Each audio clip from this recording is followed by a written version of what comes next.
Thank you.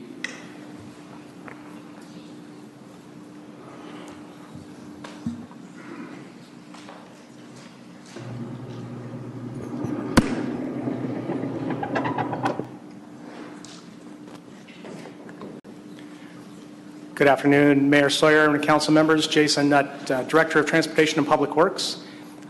Allow me to open up the PowerPoint so we can begin.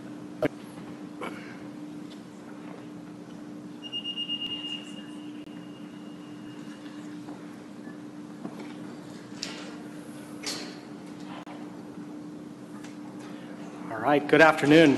Today we're going to talk about the Courthouse Square reunification project and some design considerations that we want to get approval from the council on so that we can proceed and move forward in order to get this project toward a construction date. So I wanted to just start with a little bit of background of where we've come and how that's helped us get to where we're going. So over the last 30 years, we've spent quite a bit of time talking about the reunification of Courthouse Square, and it's been one that's where the conversation has really gone around full circle, many times actually gone around full circle. And we've had the opportunity to have studies done, we've had design competitions done, we've even gone to a point where we've selected a specific design and moved forward with environmental impact studies, and we've proceeded with some design evaluation of that project. And there's just been a lot of history here that's caused us to get to a place where we think we know the basic parameters of what it is we're looking for a unified square. And it's a lot of this work that we've done to date that's helped us get to this space. So most recently, in September, the council received a report from Debbie Lochner, Chief Financial Officer, talking about the different types of financing options that we have to make this project a reality, to get this project to a point where we can actually begin to turn dirt and make it come to fruition. And council made a decision on that night that they would proceed with a series of financial options that made this project a reality. And so today, we're going to start talking about what that reality looks like. On October the 6th, we met with the downtown subcommittee, we walked through these design guidelines, this set of principles that's going to help us determine what we want this square and the associated facilities to look like. And that's what we're bringing forward is a series of guidelines that the downtown subcommittee recommended, and they're asking the council to help approve to move forward. So, before I get into the design guidelines, let me talk just briefly about what the project's going to include. When we talk about the Courthouse Square project, we're not just talking about the park or the facility that's within what could be or what's within the buildings that sit between 3rd and 4th. It really is reconstruction of what we're Hinton and Exchange. It's some circulation elements that help us to move ourselves around the square once Mendocino Avenue between 3rd and 4th closes. It's the water and sewer project that helps us create an enhanced system for our utilities in that area. And it's the area that's within Hinton Exchange 3rd and 4th that creates the functional space that will help us create that heart of the downtown. And so that's what this project entails. And so, and as we go through the design guidelines, you'll start to see us develop these rough images of what this could be. So when we think about Hinton and Exchange, these are two roads that have historically been full-width roads that went around the courthouse. The interest today was something to be slightly less. We've talked in different proposals over the course of the last decade have shown different methods of how that would look.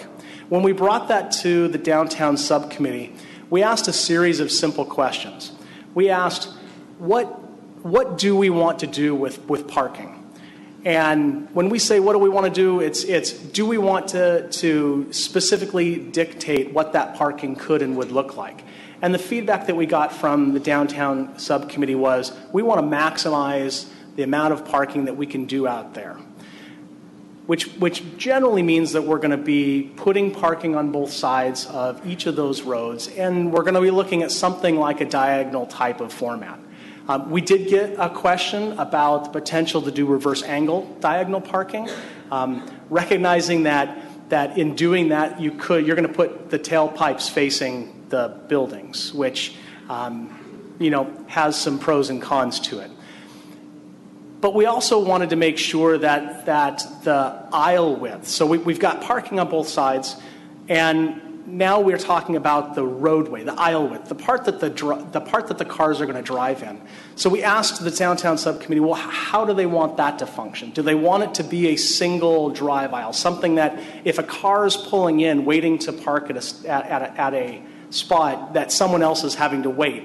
Or do we want it to be set up such that maybe a delivery vehicle could come, pull up, unload, and a vehicle can move around it? And the downtown subcommittee made a recommendation to us that they wanted to see something that was a little bit wider so that we didn't see blockages, so that we didn't see traffic start to queue, so we could allow those businesses to have a place where they can load and unload materials, whether it's for move-ins or whether it's for restaurant support or other types of businesses.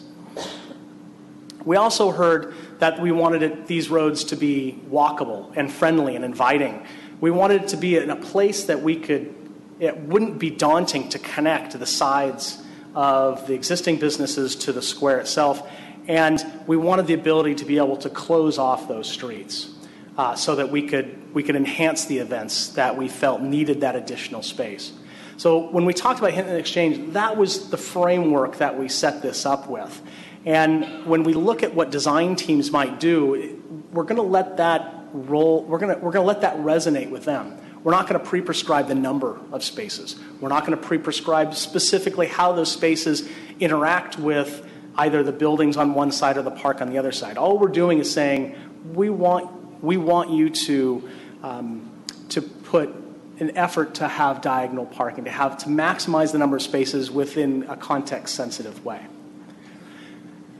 Moving off of Hinton and Exchange and looking at 3rd Street, when we go to close Mendocino Avenue, 3rd Street is going to be different. You're going to have a large amount of traffic that's moving northbound that's now going to be making a left-hand turn in an effort to get back over to B Street. Prior designs have set up some type of visual screening in an effort to keep headlights or to keep that traffic from impacting whatever events may be occurring in the square that day. And so the downtown subcommittee made a recommendation that they wanted some type of visual screen to remain. We don't know what that visual screen at this point is going to look like. That's part of what our design work is going to be, we're going to be asking the design team to do. But some type of visual screen, whether it's landscaping or whether it's something more physical that gets placed there. But that was part of the feedback we heard. We also heard that we wanted to enhance the safety for pedestrians crossing 3rd Street. Which could involve landscaped medians on 3rd Street. It could involve enhancing the crosswalks that either currently exist there or may ask to be placed there in the future. So with 3rd Street, these are some of the features that the downtown subcommittee had requested us to bring to you. When we think about the interior of the square, that first bullet really was the piece that continued to resonate with the group. It's something that's simple, something that's open, flexible, and sustainable. That was the punch that we kept hearing over and over again. There are a couple of other things that they wanted to go with that. They wanted it to be a smart site. They wanted to be able to have it set up in such a way that it didn't limit the type of events that we would have there, or it didn't limit the type of use that we wanted to program for the square. It also asked us to make sure that we had the proper utility connections. Again, we're going to go through a design process for what's going to go on the inside. We want to make sure that we're setting this up in such a way that we can accommodate whatever features get proposed in there. We recognize it's got to be a family-friendly space, and so some playable feature, whether it's playable art, whether it's an interactive feature, there was some request to have something there that drove families to this site and kept those families engaged so they could enjoy the space. There was also an ask to make sure that we had a space to provide a stage, whether it's a permanent stage or whether it's a temporary stage. Most of you know the city has a stage that we purchased at one point in time. It's fairly large, but it's very functional and could be used in lieu of a permanent stage. But this was left open a little bit. What makes the most sense? But we did ask, or there was an ask, to make sure that the space is, as we said, open and flexible so that there could be multiple venues on the site as well, so that we didn't have to necessarily be programming everything into one space, that we had the ability to break it up. And then lastly, that there would be a space so that we could load and unload materials, whether it's a concert that's coming in or whether there's vendors who are bringing stuff to the downtown market, that there's a place that we can allow them to do that for a period of time. Now, I mentioned that we're going to enter into a public design process, and so this is going to be where we get a chance to go and solicit feedback from the community. And we're going to be partnering with the Chamber of Commerce in an effort to try to solicit this feedback. We're looking at having somewhere on the order of 3 public events, one of which will be the tree lighting event.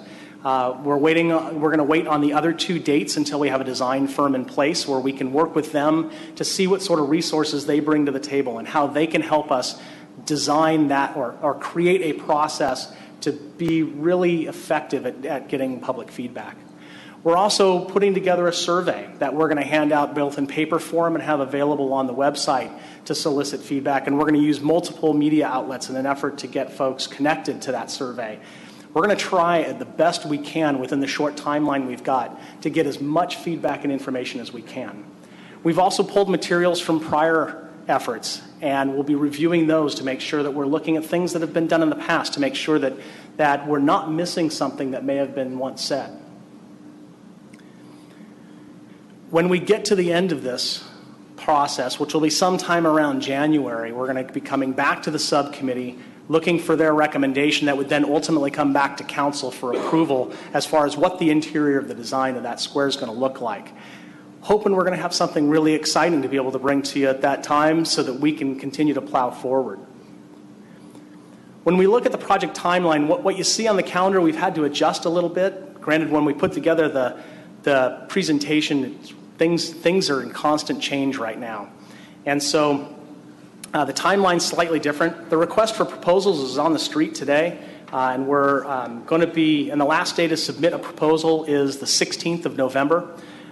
We're putting together a committee that's going to be doing the review of the proposals. We're going to give that committee a couple days to make sure that they select the proposals that have that meet the criteria that we think we're looking for. And then on the 18th, we're going to be interviewing those teams that we've selected in an effort to try to make in an effort to determine who's going to be the right team for us. And then we're going to make that decision on the 23rd. We'll be notifying the team on November 23rd. So that's the timeline we've got to get us to that point. And then once that date comes on the 23rd, they're going to hit the ground running and roll with it. And we're looking to try to break ground in June, and not the end of June, but the beginning of June. In fact, as early as we can, even if it rolls into May. We're going to do our best to get as much construction time in as we can so that we can wrap this project up before the holiday season in 2016. That's where we're at. This is what we discussed with the downtown subcommittee. The recommendation from them is to bring a few pieces to you. And so what you'll see on the screen, we do have some clarified language on this, which I believe you have at the dais, hopefully. Yes. So we're going to ask you to, by motion, approve the basic design guidelines. Those are the pieces that we just went through that were recommendations from the downtown subcommittee. We're going to ask you to approve the public outreach process. I realize that it's a framework that we've presented to date, but we think we've got a fairly good program moving forward that we've vetted with the downtown subcommittee, that we've vetted with the Chamber of Commerce. and we feel is doable within the timeline. And then we're going to ask you to delegate authority to the city manager to execute a professional service agreement with the design team that we've selected. Because of the short timeline, we think it's really important to have the ability to expedite as much of the process as we can. And this is one of those places that would save us a substantial amount of time if the city manager were given that authority. On a professional services agreement, he has the ability to sign up to $500,000. We don't know where this project is going to come in. And so we want to make sure that he has that ability to be able to make sure we get this done in a timely and quick fashion. Also, by resolution, we're asking you to appropriate up to $500,000 worth of unassigned general fund dollars to get this project moving. This is bridge dollars. These are monies that we want to make sure give us the gap until the final financial plan comes forward to make this happen, which is actively in the process right now. And also, this resolution gives the ability to appropriate any donations, private donations that may come forward for this. And there may be donations that we've heard that are moving through the process. With that said, that is my presentation, and I'm happy to answer any questions you have. Thank you, Mr. Nutt. Council, preliminary questions before I move to public comment, or just questions? They don't have to be preliminary. Sure, go ahead. Thank you, Mr. Mayor. I would just like to add, thank you, Jason, for the report. I would just like to add, as the chair of the Downtown Subcommittee, that 7 meetings were held this year. And I see a lot of the members that have attended each and every one of those meetings, and they were all very well attended.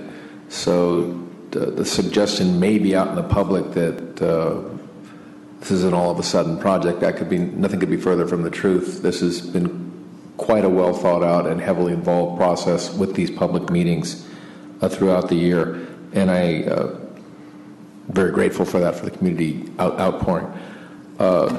Jason, also, you didn't mention the downtown circulation that is halfway complete, funded and complete. If you want to expand on that a little bit, I think it would help folks as well.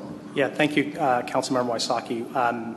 Back in 2004, there was a feasibility study that outlined if you were able to unify the square, there's a series of circulation elements that would need to be improved in order to make that happen efficiently.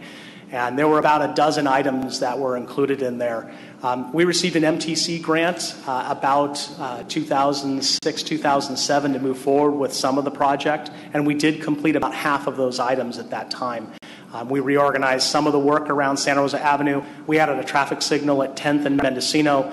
We reorganized the traffic on Healdsburg and 10th Street in order to better address that traffic signal. But there are some other items that have yet to be completed that are really important. It recommends making 5th Street bidirectional. It recommends improving the traffic signal at 3rd and B to accommodate some shifting lanes. We're going to be getting rid of a left turn lane if you're going westbound on 3rd Street, going on to B, in order to accommodate the right turn lane needed to get back onto B Street. We have to modify and enhance the traffic signal at 3rd and Santa Rosa Avenue as we're closing off the square. So there's a number of items there that still have yet to be done, and we chose not to move forward with those back when, in about 2008, because we hadn't closed the square. We hadn't gotten to that point, and it would have made traffic far more confusing at that time if we had tried to move forward with some of those other items. So we held those in abeyance until we were actually going to move forward with the project, which is now. Thank you for that expanded explanation. Then also, if you'd also expand on the stage construction, this is not the first time it's been a phased concept because of the Christmas season, correct? Just to clarify that. Yeah, there have been a number of conversations about how this project might come forward, whether you're just building the streets and then coming back and dealing with the square, or whether you're even breaking it up further. And I've seen as many as a 3 or a 4-phased approach to try to construct this project. What we're proposing right now, at this point in time, is to try to complete the project in one phase with one timeline. It's our attempt to build the streets, do the water and sewer work, do the off-site circulation, and create that open, flexible, and sustainable square that will work in this one construction season. it's aggressive, but we definitely feel it's possible. Thank you. I think it'll also show the city at work coordinating with each other as well. I'm hopeful. Yes. Council, other questions first? Sure, Ms. Carlstrom. And Mr. Schwed. Thank you, Mr. Mayor. I just had a couple of questions. Thank you, Mr. Jason, and to the Downtown Subcommittee for your work on this. I just had some questions with respect to the screen that's being proposed. Did you say it was on 3rd Street? Yes. Okay. I understand that this is meant to be a fluid process, but I'm hoping that the full discussion around that from the subcommittee will find its way to whomever bids on this project. It just seems like we might be recreating barriers where it had been my understanding of this project that we're opening up the square, and I don't want us to be creating more solid spaces. Yeah, I apologize if I overstated what the screening might be. At this point, the question was, or the comment from the subcommittee was, we recognize that there's a lot of traffic coming forward, and we want to make sure that there's something, whether it's a hedge or landscaping, or whether and it could be nothing. They just wanted to make sure that there was some conversation relating to breaking up the impact that northbound traffic on Santa Rosa Avenue might have with the event that's occurring in the square. There was no real conversation relating to some massive barrier that wasn't the point. It was actually a fairly light conversation saying we want that to be taken into consideration. If I can add a little enumeration, it's a good point from the subcommittee's viewpoint, Councilwoman Carlstrom. The thought was brought up that traffic beams, we wanted to break that up so those weren't coming across the square. That's the genesis of the quote-unquote barrier. But not walls. Oh, God, no. Okay. Thank you, and hopefully whoever comes forward with their design will build that in. Had a question about the private donations. The language read a little unclear. We're not limiting the amount of private donations we might accept for this project? That's correct. Thank you. In fact, I will encourage it. Say that again a little louder. Finally, just with respect to the element about the public design process being led by the chamber, that's a new model for us, if I'm not mistaken. It is for this type of event. There are other events. I believe that we've worked closely with the chamber and been partners with them. This is more of a partnership as far as the outreach goes, and it's going to be a great model. We've talked with the executive director, who's very excited to be part of it, and we think we're going to have a really good program moving forward in an effort to get those folks, not just in the downtown but in the greater city, to be able to provide input. So is it safe for me to assume we aren't foisting the process off the city? The city will still be involved in that public outreach process? We are definitely partners. There will not only be the chamber at the event, but there's going to be our design consultants, both economic development and transportation and public works, will all be staffing these throughout the course of the process. I think I'm maybe less concerned about who's going to be present at the meeting and what role we're playing in getting people to the meeting. I think we're going to be taking, I think the city's going to be taking a pretty good role. We've got a lot of connections with the media, and we'll be using those connections to outreach to the community. The chamber will likely be helping us in setting up the location and making sure that we've got a proper venue in the downtown area, that they're bringing in the downtown community, and they may be helping us in other ways to make sure that the conversation gets put out there. Okay. I will just highly recommend that as robust an engagement process as can be contrived be implemented here. We've had some really good success recently with some of our outreach, offering childcare and bilingual communication. I think for this project as well, that's going to be important. This isn't just a project that impacts business interests in the community. And I know that you respect that. And I think that's it for me right now. Thank you, Ms. Carlstrom. Is Danielle O'Leary Could you elaborate a little bit on that partnership and how the outreach is going to occur? I think it's an important question that Councilmember Carlstrom brings up. It is a little bit. It is a different model for us. Hi. Good evening. Yes, we will be partnering with the Chamber. The city is going to be, I believe, leading the outreach effort. We've coordinated a plan that takes into account both the city networks, business and residential, the Chamber's networks, both specifically for the entire Chamber membership and the downtown, and are looking at a series of outreach efforts through direct mail, public outreach events, through our social media networks and web, as well as radio ads on both Sonoma Media Group as well as Wine Country Radio, which captures a pretty large market share in the area.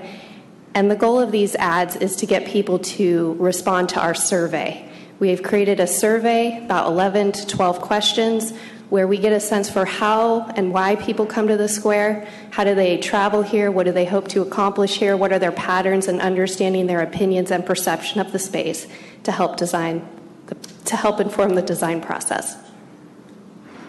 Can I ask a quick follow-up on that? Sure. I think that's great, and can you just please make sure that whatever ads or not paraphernalia, but literature you might produce comes directly to council members as well as to board and commission members? Sure. I think that's a really effective distribution mechanism. Absolutely. Thank you. Mm-hmm. Councilmember Carlstrom, I'll also mention that we are also in the process of putting together a website on the city's homepage to be able to provide a home spot for all of this information to be able to circulate through.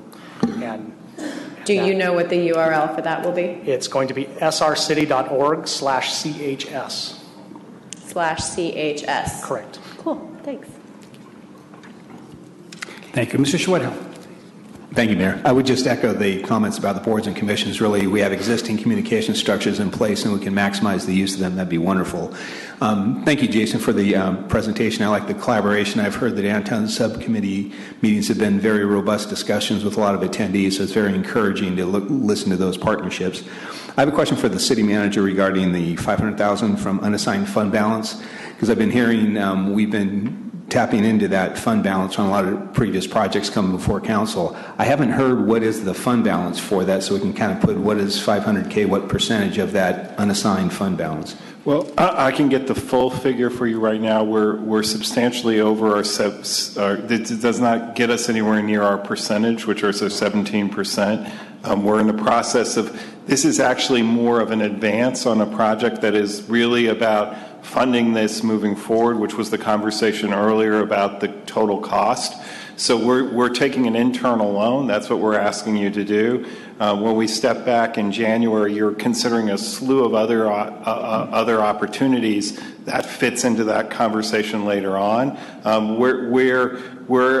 would say we're approaching about. I'm going to turn to my CFO so that I don't get myself into trouble.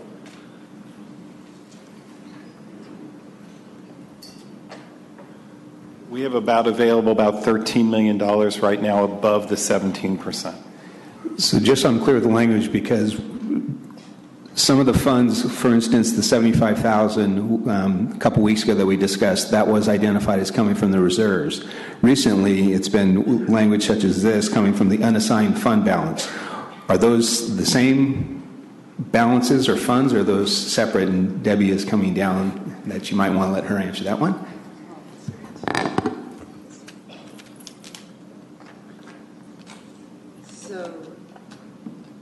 Those terms have been used interchangeably, and we're trying to change that. It really is coming out of the unassigned fund balance. When you use reserves, unless they have been assigned particularly for that project, then they're committed.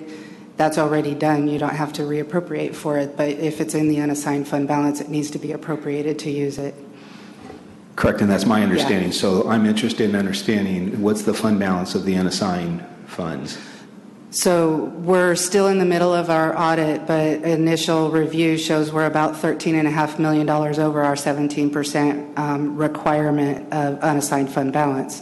So we're significantly over where we need to be. Our 17% is around $23 million. So we're almost, we're well over that figure right now. Okay, thank you.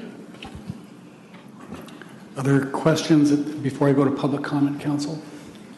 I do have one question for you, Mr. Nutt, and it's something that I was struggling with whether or not I should even bring it up at this late date, because there's so much great work has been done both at the subcommittee level and with the public and the merchants and all the people in downtown that have been working on this for many, many years. And having been a downtown merchant for many years myself, I understand the value of this project. It is, we need to be bold, and I really appreciate the aggressive schedule. I'm actually pleased to see it.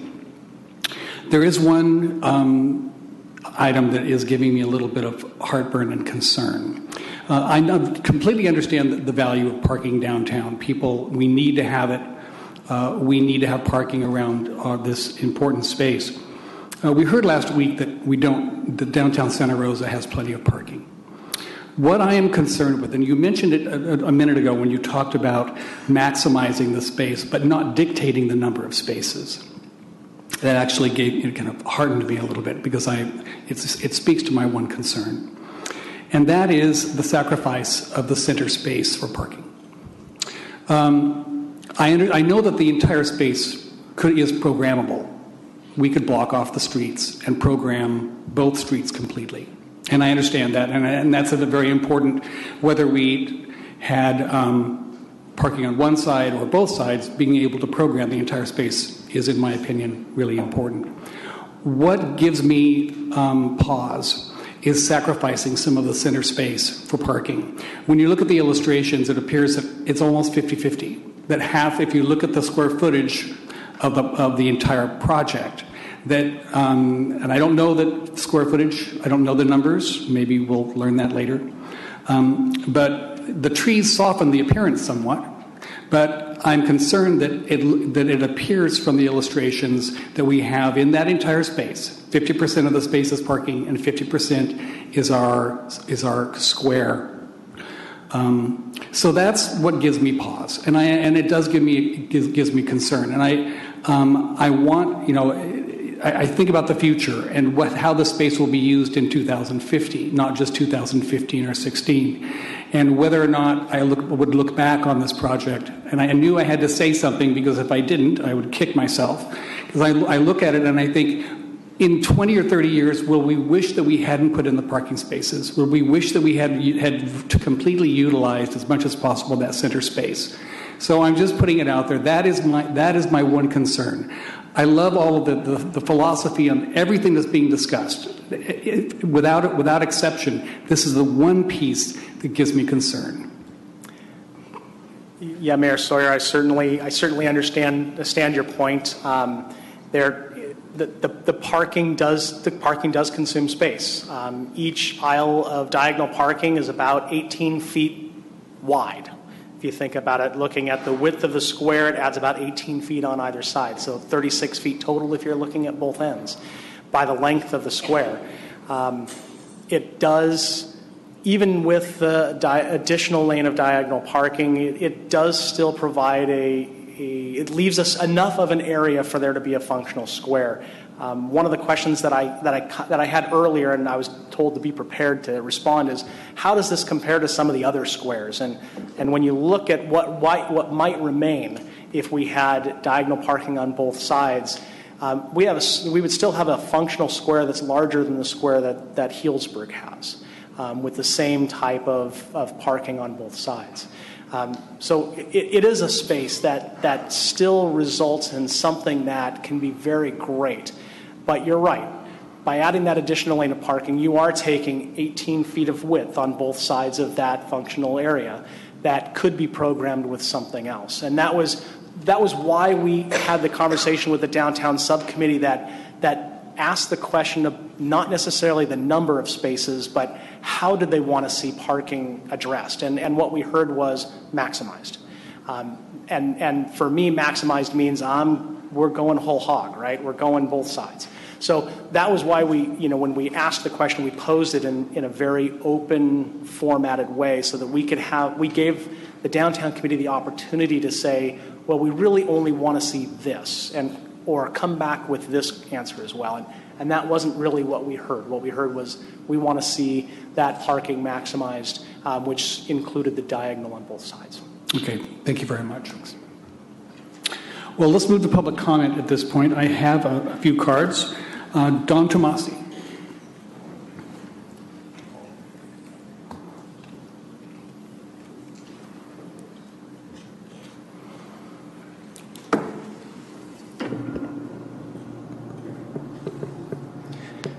Mayor Sawyer and members of the council, good evening. Don Tomasi, I'm representing the American Institute of Architects Redwood Empire chapter this evening. We'd like to thank you and the Coalition to Restore Courthouse Square for your great work to date, and we strongly support the effort to move forward as quickly as possible. The Courthouse Square will, in essence, be the city's living room, if you will. It's important, arguably the most important project in Santa Rosa in decades, and we have to get it right, obviously. And could you just a little closer? Either move it up or speak a little closer. We don't make sure that people can hear you. Thank you. Great, thanks. Thanks. So we'd like to make 3 points. The first is the engineering challenges are huge. There's a lot of engineering in this project, there's no doubt about it, but it's primarily a design project, particularly the square, but the entire thing, what the part you're going to see. The selected firm, we believe, must have an accomplished record of urban design projects, and to that end, we believe that design professionals, not only architects, but planners, landscape architects, and the like, should be involved in the process to select the consultant. Second is design considerations. The design of the square is not just the space in between the parking, as we're all too often hearing. It goes from the face of the buildings on Hidden Street to the face of the buildings on Exchange Street. The whole thing needs to be taken into account and designed all at one time, as the RFP envisions. We think that's very important, and we can't stress enough that we can't just design the parking and then see what fits into the remainder of the space. And we also believe that parking should not design the configuration of the square, and we question how much parking we need. And it comes down to a question of what are our priorities, public space or parking? And I would caution against comparisons to Hillsburg Square. Hillsburg Square is small, it's a much smaller city, and it actually does fill up for events, their concerts and so forth in the summertime. We're a much larger city with the potential for much larger events, such as the evening markets in the summertime.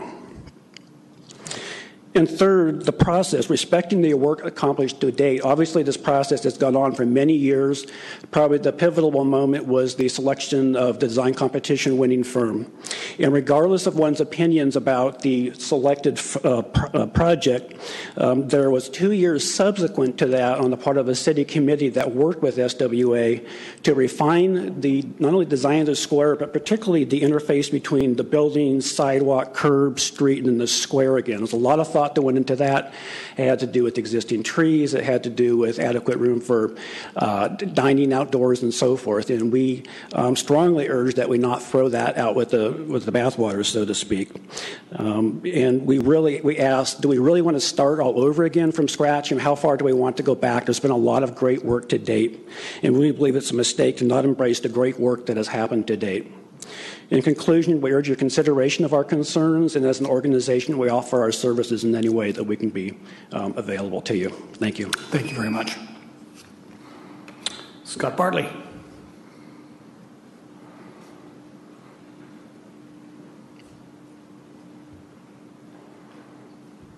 Welcome.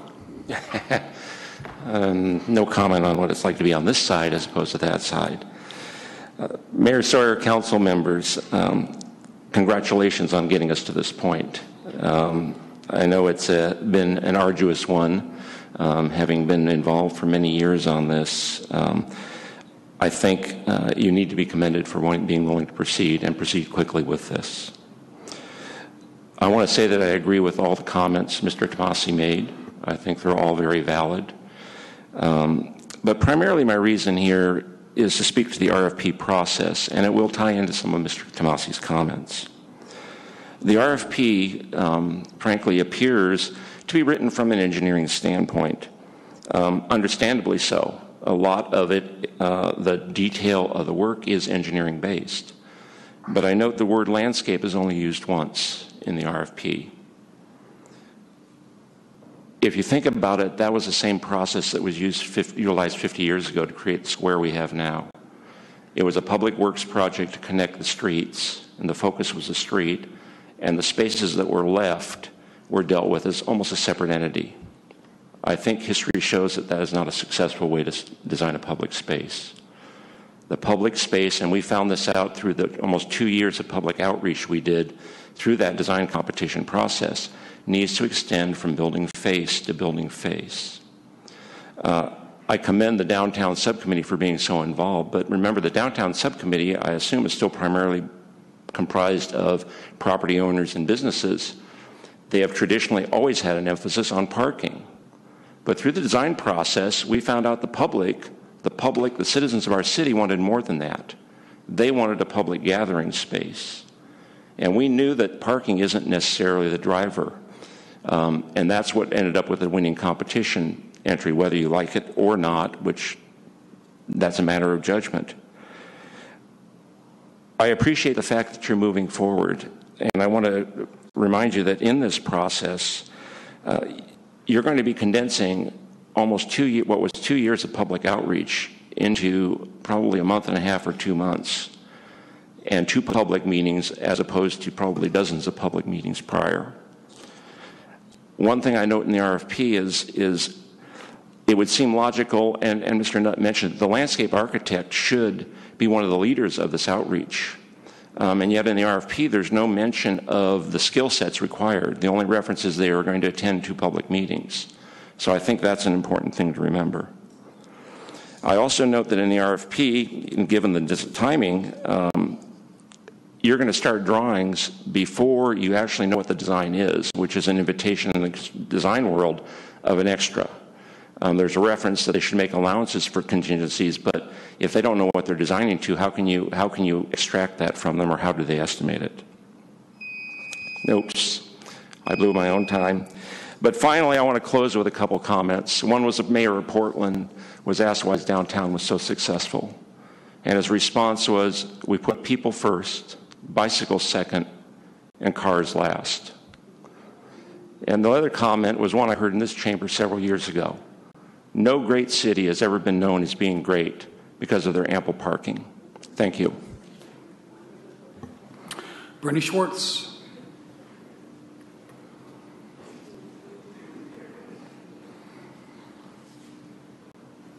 Followed by Hugh Futrell. Mayor Sawyer, members of the council, I am Bernie Schwartz, and with my son, we operate California Luggage on 4th Street in downtown Santa Rosa, where I've worked for 35 years.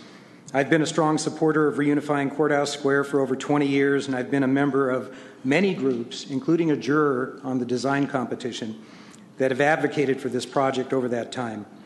Other outside groups and agencies who have visited our city have endorsed that project in a variety of public settings.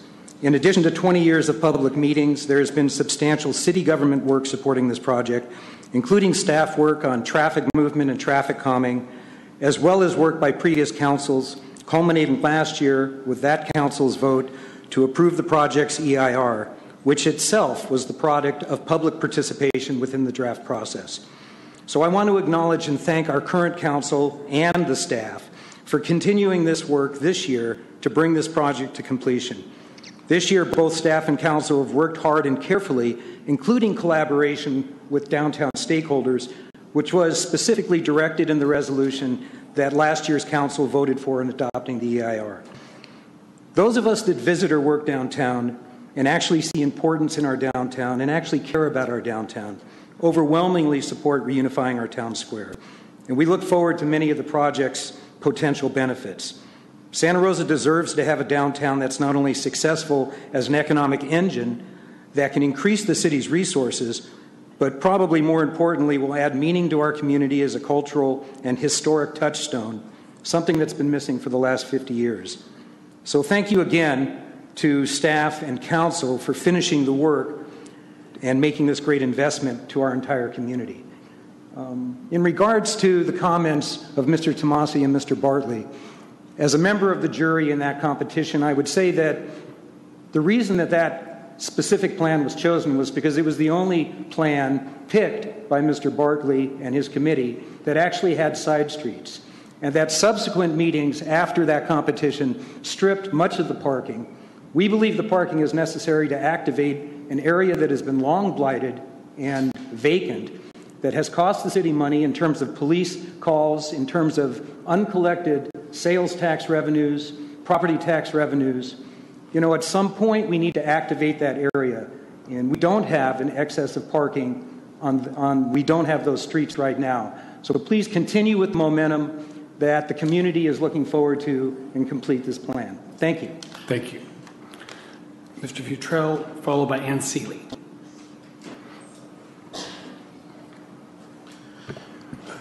Good evening, members of the council.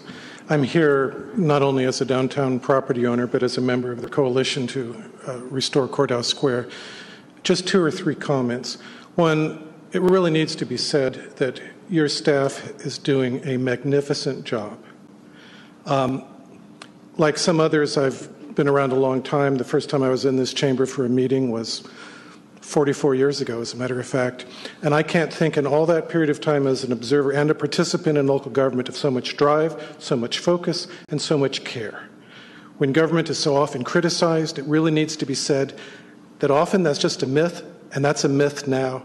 Your staff is doing superbly well. Now, as to the issues that have been raised by Don and Scott, it needs to be said that 3/4 of this space, building face to building face, is not parking.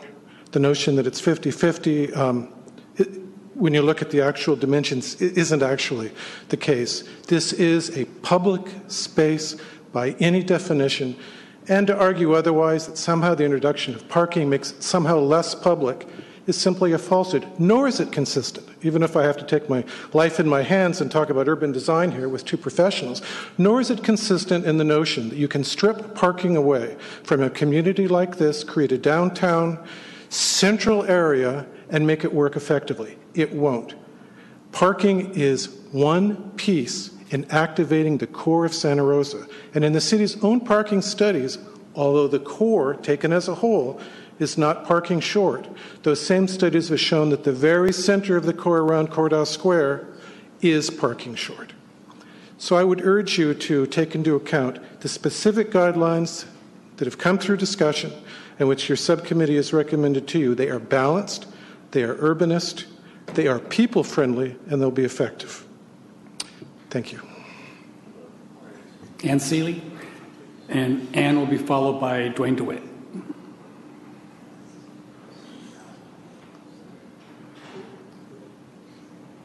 Good afternoon, Mayor and Council. I am here as a great enthusiast for this project, as you know. Michael Hyman and I, Michael sitting up here, and I were just talking about having participated in a group called Heart of Santa Rosa back in the 1990s, in which we were trying to advance various things to improve downtown, but this was a primary thing. And I'm just delighted we're at the point right where we are. Second, I want to encourage you to go ahead with giving your city manager the authority to do the things that are suggested. We need some continuity in this. We need some authority in the process, and I think we can trust our city manager. He's a good guy. Third, I want to say that having a semi-permeable surface in the center of Courthouse Square is a great idea.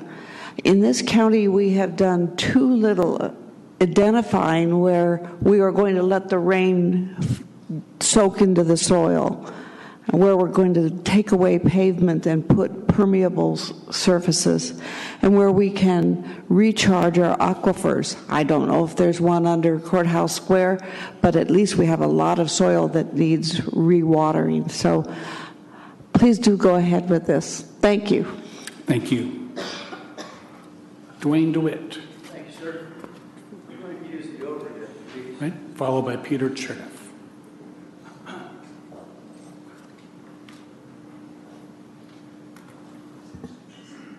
And also, I'd like to use the extra 30 seconds that you also gave to Mr. Bartley. Can't hear you.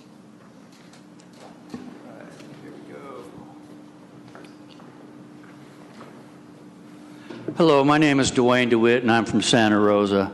Roseland specifically. Been here all my life, going to the square all the time. I like all those people that just talked before me. They're nice folks, but today they're not going to like me because I'm politely disagreeing with them. In this situation, especially about this public outreach process, about this whole situation, if you will, the city always pleads poverty to the citizens of West Santa Rosa for any improvements that they've needed for years, such as parks and other things. But now they've found millions of dollars in unassigned general fund monies that are available. So why don't you survey the city members, the whole city, before you even embark on this and see what your city wants? We know what the downtown folks want, and we know what the people who make money from doing these things want. That's part of the process. You just started a new community engagement bureaucracy, $1 million bureaucracy, with a highly paid millionaire bureaucrat that's up in there, but I don't see him here. And the thing is, if you've got that bureaucracy, why not have them do that instead of the Chamber of Commerce? I like the Chamber of Commerce, been watching them for 20 years down here, always leading the parade for what they want to do, and that's what's going to happen here. 7 public meetings were held, you said, well attended, but they were behind closed doors usually, here, upstairs in a back room at City Hall in the morning, where most folks couldn't get here. This is where the meetings need to be held about this thing, and we should be involved with it. There's no minutes from those meetings in this packet for any of us to look at and see what the discussions were about. I've researched this well. I've spent years looking at urban planning in other places. I know that parking is not the answer. It's part of the problem. But here we are. We've got folks who are invested, if you will, some of whom have gotten money from the public previously to do things here downtown. So what I'm asking is that if you're going to embark upon this, which we know you are, please open up the process immediately. 2 weeks for a design process. You got the RFPs out and you say bring them right back. They didn't even open it up to anybody not on their list. It wasn't announced out there to people from far and wide who could give us new ideas to make our city even more prosperous without spending $10 million, perhaps. Last but not least, you think, well, that guy, he's just here to bug us. No, as a matter of fact, what I'm here to say is I know that we could have an even better downtown, perhaps without even tearing out what we already have. Dia de los Muertos yesterday was nice. People like it downtown when they're not hassled in various ways, shapes, or forms. Parking tickets, police rousting them, things like that. What we could really do well at, if we were to take the effort and truly do an authentic community engagement process beforehand, is get this thing paid for by the people who are going to profit from it. Why should the public pay the $10 million? Shouldn't it be, if these folks believe in this process so much and this public-private situation, that the privates could come forward and pay for it with the foundations that give that benevolent money? It would all work so well. Thank you so much for your time. And I'm looking forward to being involved with that survey. Thank you, Mr. DeWitt. And the Your process. extra 30 seconds are over. And may I add that I am a little bit disappointed by your suggestion that the committee was working behind closed doors and in back rooms in City Hall. It's a little insulting to the process. I know that's not the case. The downtown subcommittee has been actively involved in community participation, so and that has always been their spirit and will continue to be. Peter Chernoff. And Mr. Chernoff will be followed by James Bennett. Peter Chernoff, good evening. And I like what John Sawyer said when he said about being bold. And I like the fact that Dwayne DeWitt is bold. And the only problem with Dwayne DeWitt is that he's intelligent and uses common sense. So I think that the public square, oh, and also you said you're looking for private funding, so I will donate 24 beautiful Luther Burbank cactus for your landscaping, which of course are drought resistant and the whole 9 yards. We've gone over that. I could repeat the whole thing, but we know it's the way to go. So we need a city square down there that's going to rivet all the visitors, and with good cause. I think it should be focused on veterans and their grandchildren. I see a merry-go-round on one street, on one side. I see a Ferris wheel on the other. And I'm thinking to myself, what am I thinking? I'm thinking Tom Hanks. Tom Hanks in the movie Saving Private Ryan.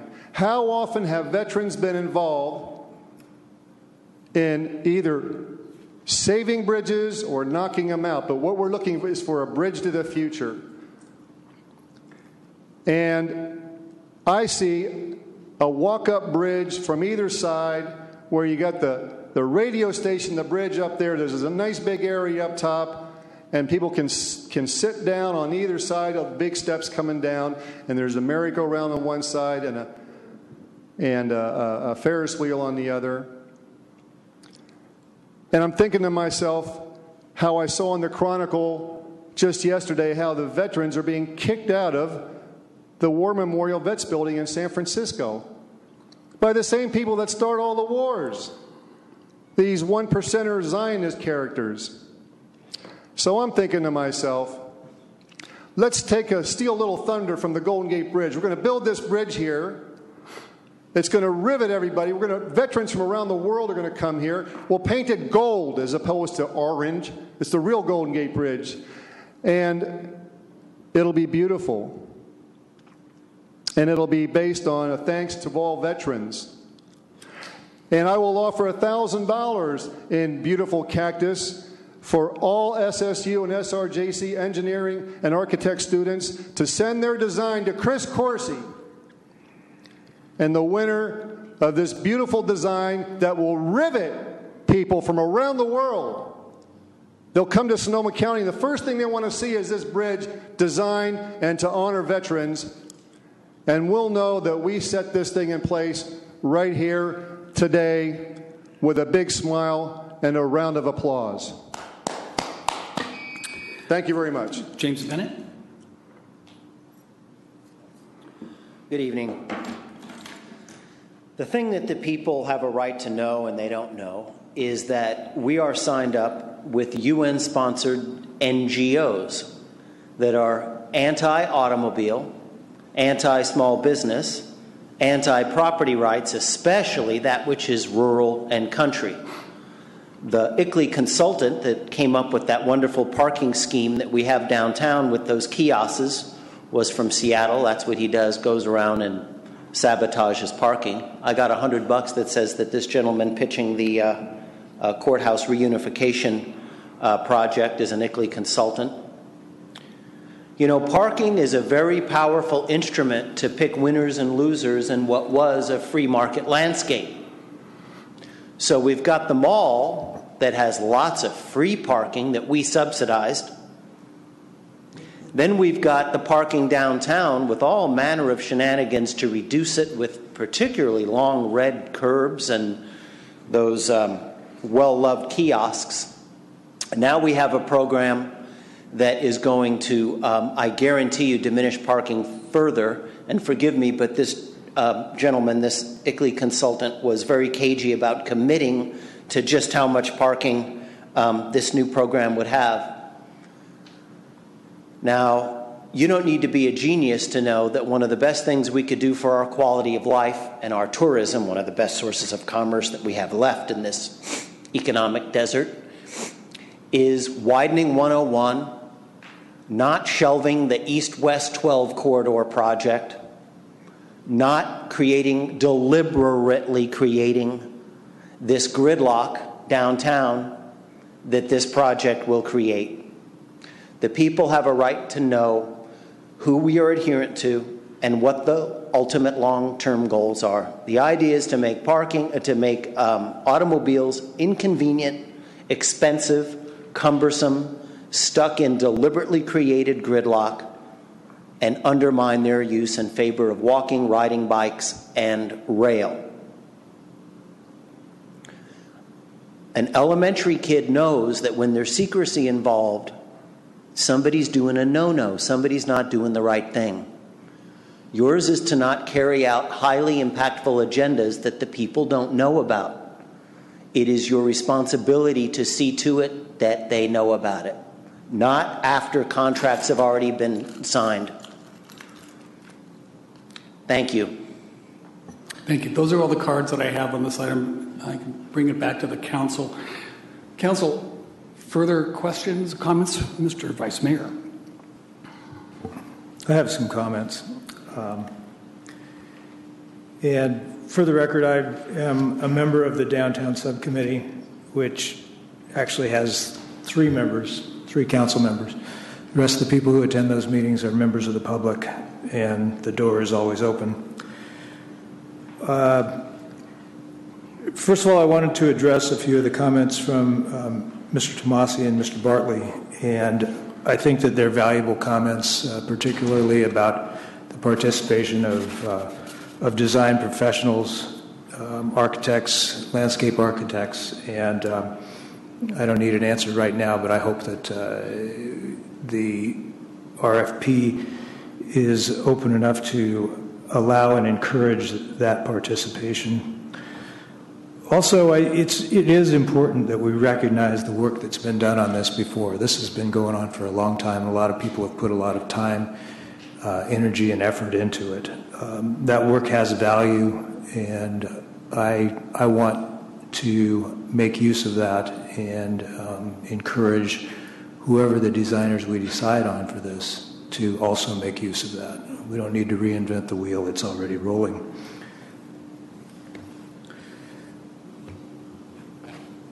On the parking, I think that the parking serves more than a purpose of just storing cars in this project. These streets are going to have multiple uses. I think it was Mr. Bartley who talked about people, bicycles, and cars in that order. And the streets need to be able to accommodate all 3 of those. Parking on both sides will provide a buffer from the street to the sidewalk, which will make it a more pedestrian-friendly space. Parking will also help to activate the square. It will bring people there. It will have people walking up and down those sidewalks and keeping eyes on the square. We want people to use this space, and we're not completely in the thrall of ICLEI yet. We still have cars. We still use those cars, and people will come to the square in their cars.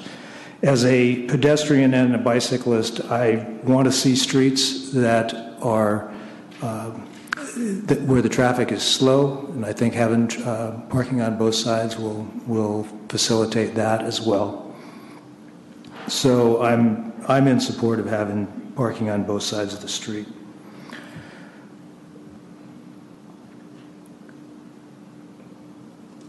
I want to echo Ms. Karlstrom's comments about our outreach process here. I really appreciate the Chamber of Commerce's participation in this. It's great to have a partner in the outreach. It needs to go way beyond the business community, however, and I expect that that's going to happen. This is a project that benefits the entire community. Our downtown is the engine that drives our local economy. What's good for downtown is good for the entire city, the east side, the west side, north and south. And I want all of the city to be a participant in the outreach process. I mentioned in the downtown subcommittee meeting this morning the outreach that was done around our budget this past year, where we really had a lot of people participating online and through surveys, and I hope we can try to emulate and even improve upon that.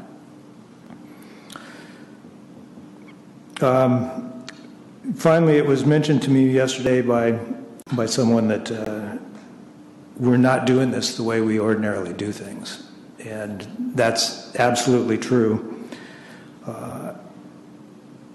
The meetings that we've had at the downtown subcommittee this year have emphasized that, and the staff has embraced that, and I think that's a great thing. because the way that we ordinarily do things has resulted in 2 decades of waiting for this project. We want to get it done. We want to get it done without turning this space into a construction project for a long period of time. We don't want it to be in limbo over several years. I really appreciate the staff's efforts to turn this into a one-year project, something that we can get done, we can get delivered, and I say if we need to do things out of ordinary, that's the way we should do it. So let's do it that way. Thank you. Thank you, Mr. Vice Mayor. Mr. Wysocki, you have the item. Other comments, Council? Final comments? Mr. Schweda? Thank you, Mayor. I just appreciate hearing all the comments here, and what is really nice and where I see the future of this going is just the collaboration that's been occurring. And a lot of people have mentioned other cities, other communities where that downtown is the core.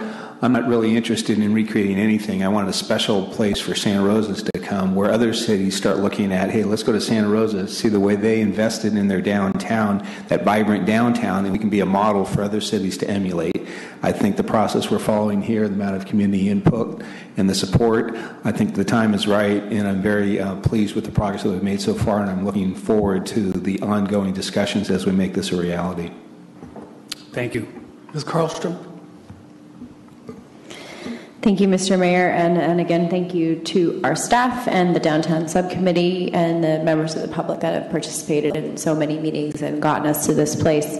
I've had lots of opportunity to comment on this particular project, so I will simply say I couldn't support the idea of simple, open, flexible, and sustainable any more than I do. Please make your focus there. Let's not overprogram it. And the fact that we're coming back with a project that we're proposing to get done in 1 year, I really appreciate that aspect. I also wanted to just appreciate a bit of a switch with respect to the engagement of the downtown business community, whereas 2 years ago or 3 years ago, when this project first came before me, nobody was coming forward to talk to us about this because they hadn't been informed about it as to where the city was with it. So I appreciate that switch, but I will reiterate that it's incredibly important to me that the city be taking the lead on the engagement aspects of this. We engaged in a year-long exercise known as the Open Government Task Force, and I will not sit on this council and let that work go sideways or unutilized. We worked very hard on that, and I know that many aspects of it have been implemented, and this is a perfect exercise for those policies. Thank you. Thank you. Well, I share Vice Mayor's hope that we will be engaging the professionalism of the architectural and landscape architecture industries in the selection. I think it makes sense to have that input and have that experience in the selection committee. And even though I share Mr. Bartley and Mr. Tomasi's concern about the parking numbers, clearly I'm willing to move forward and with this project. There are so many people to thank. The city manager walked into this one in a sense, and so much history, so many people, not only the members of the community, prior councils, prior merchants, citizens that have been a part of selection committee after selection committee, and large numbers of hours. And this is, and it makes sense. Other cities do it more rapidly. Santa Rosa tends to, well, the last large project we did downtown, I think, was 40 years ago, 40 years ago, when we reconfigured 4th Street. And it was quite a mess. But it's been far too long since we had a large project to benefit the downtown. And I hope this is one of many in the future, and that this will be a signal to people that are looking to Santa Rosa for to do other work, whether it be housing or locating their businesses. This is a signal, and I hope a beacon of progress in our downtown in Santa Rosa. It will be a great space that people, even naysayers, I believe, will visit our downtown in the future when this project is finished and say, well, I wasn't in favor of it, but I'm glad they did it. And I think that I'm hoping that that is their response, because it is a long time coming, and I look forward to its completion. And I am so pleased that the council and the staff and the community is willing to be bold and to move quickly on this very important project, not only for the downtown, but for the city of Santa Rosa in general. So I thank you for all of your work. Mr. Wysocki. Thank you, Mr. Mayor. I appreciate your comments. Just a couple clarifying quick questions for staff, if I will. We do have in excess of $1 million allocated already to repair the utilities for 2 of these streets. Is that correct? Yes, there's an existing utility project to do water and sewer work for both Hinton and Exchange. Thank you. I'd also like to ask our CFO to come on her unrestricted fund balance and ask if the proceeds to be received from the downtown Hyatt sale are included in that as well. No, they are not. And do you have an estimate as to what those proceeds are? It's somewhere between $6.5 and $7 million. And those are also unassigned as well? They would be. Thank you. Appreciate that.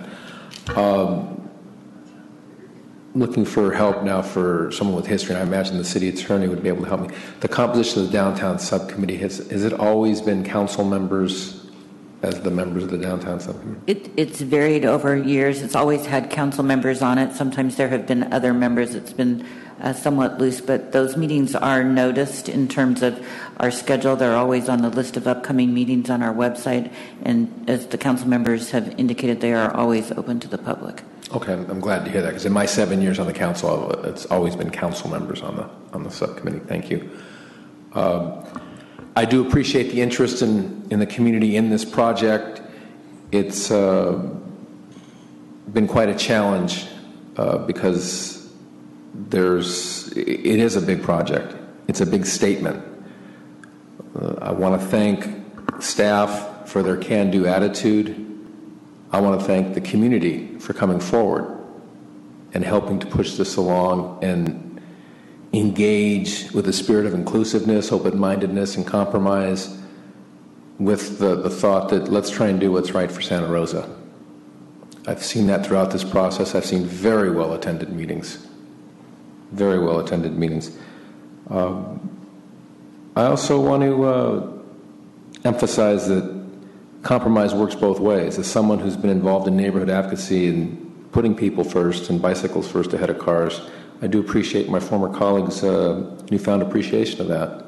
How I wish it would have been there during the Santa Rosa Avenue corridor plan, because then we'd have a nice pedestrian, bike-friendly corridor leading right to it. But hopefully in the future we might get there. I do think the open participation that's coming forward with the community engagement is very important.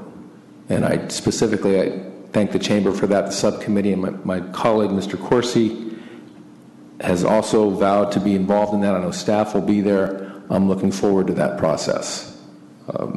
So without much further ado, I'd like to introduce a motion to approve the basic design guidelines and approve the public outreach process for the interior of the square and delegate authority to the city manager to execute a professional services agreement with the selected consulting team to design both on and off-site improvements associated with the reunification of Courthouse Square.